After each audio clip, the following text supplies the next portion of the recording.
NJP আইওসির সামনে ব্যক্তিকে খুনের ঘটনায় এনজিপি থানায় স্মারকলিপি প্রদান করল আইএনটিটিইউসি অনুমোদিত দার্জিলিং জেলা ট্রান্সপোর্ট ড্রাইভার অ্যান্ড খালাসি ইউনিয়ন।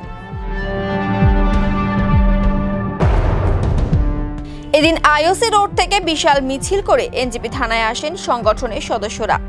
দোষীদের শাস্তির দাবিতে বিক্ষোভ দেখান তারা। এরপর স্মারকলিপি প্রদান করা হয়। প্রসঙ্গত, শুক্রবার রাতে আইওসি গেট থেকে কিছুটা দূরে কালীপদ রায় নামে এক ব্যক্তিকে খুন করা হয়। দুই গোষ্ঠীর মধ্যে ঝামেলার জেরে এই ঘটনা ঘটেছে। শনিবার বেশ কয়েকজনের নামে এনজিপি থানায় অভিযোগ দায়ের করেছে মৃতের পরিবার।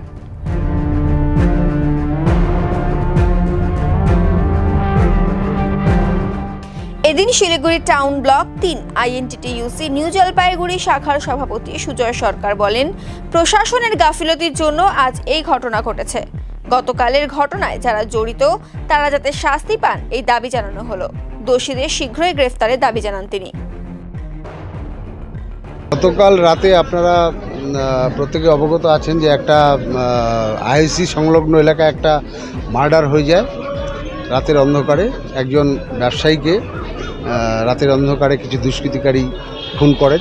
সেই খুনের প্রতিবাদে আমরা আজকে এলাকায় যেন শান্তি শৃঙ্খলা বজায় থাকে, খুনিরা যেন যত তাড়াতাড়ি সম্ভব গ্রেপ্তার হন, তাদের বিরুদ্ধে যথোপযুক্ত আইন অনুযায়ী ব্যবস্থা নেওয়া হয়। যার জন্য আমরা ইন্ডিয়ান অয়েল ড্রাইভার ইউনিয়নের পক্ষ থেকে, বিপিসিএল ড্রাইভার ইউনিয়নের পক্ষ থেকে এবং কন্ট্রাক্টার্স লেবার্স যারা শ্রমজীবী মানুষ ওই এলাকায় বেশি বসবাস করে তাদের সাথে নিয়ে তাদের তরফ থেকে আজকে একটা প্রতিবাদ স্মারকলিপি এখানে দেওয়া হলো, যেন অবিলম্বে যারা এই এলাকায় দুষ্কৃতি কাজ করে চলছে দীর্ঘদিন যাবৎ।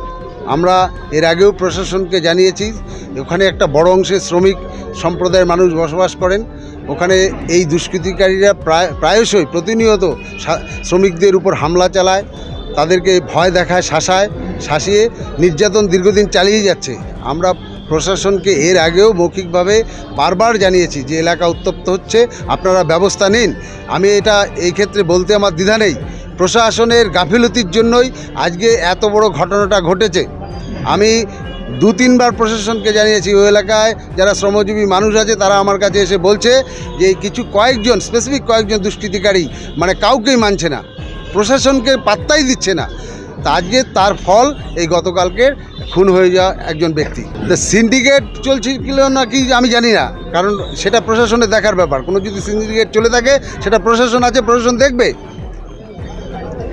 আর আমাদের যে আইএনটিটিইউসি সংগঠন, যে ওখানে কন্ট্রাক্টার্স লেবার্স ইউনিয়ন আছে, আমাদের ড্রাইভার ইউনিয়ন আছে, বিপিসিএলে আমাদের ড্রাইভার ইউনিয়ন আছে, ওখানে শ্রমিক সংগঠন আছে। আমার বক্তব্য হচ্ছে শ্রমিক সম্প্রদায়ের উপর কোনো অত্যাচার, দাদাগিরি এগুলো আমরা শ্রমিক সংগঠন বরদাস্ত করব না। আমরা প্রশাসনকে বিগত দিনেও জানিয়েছি, আগামী দিনে জানাবো, যেন দুষ্কৃতীরা কোনোভাবেই তাদের দৌরাত্ম্য না বেড়ে যায়। দৌরাত্ম্য বেড়ে গেলে এই ঘটনা ঘটে। গতকালকে তার দৃষ্টান্ত। টিকিট চলছে কি চলছে এটা তো টোটালটা প্রশাসন দেখবে। আমরা শ্রমিক সংগঠন করি, আমরা যারা ওখানে কর্মরত শ্রমিক আছে তাদের বিষয় নিয়ে তাদের অভাব অভিযোগ সুবিধা দেখি। সেখানে কোথাও যদি সিন্ডিকেট চলে থাকে সেটা টোটালটাই সম্পূর্ণভাবে প্রশাসন দেখবে। তো সেগুলো যদি হয় সেটা শ্রমিক সংগঠন আমাদের দায়িত্ব না, তো সেটা দায়িত্বটা কার? প্রশাসনের দায়িত্ব সেগুলো দেখা।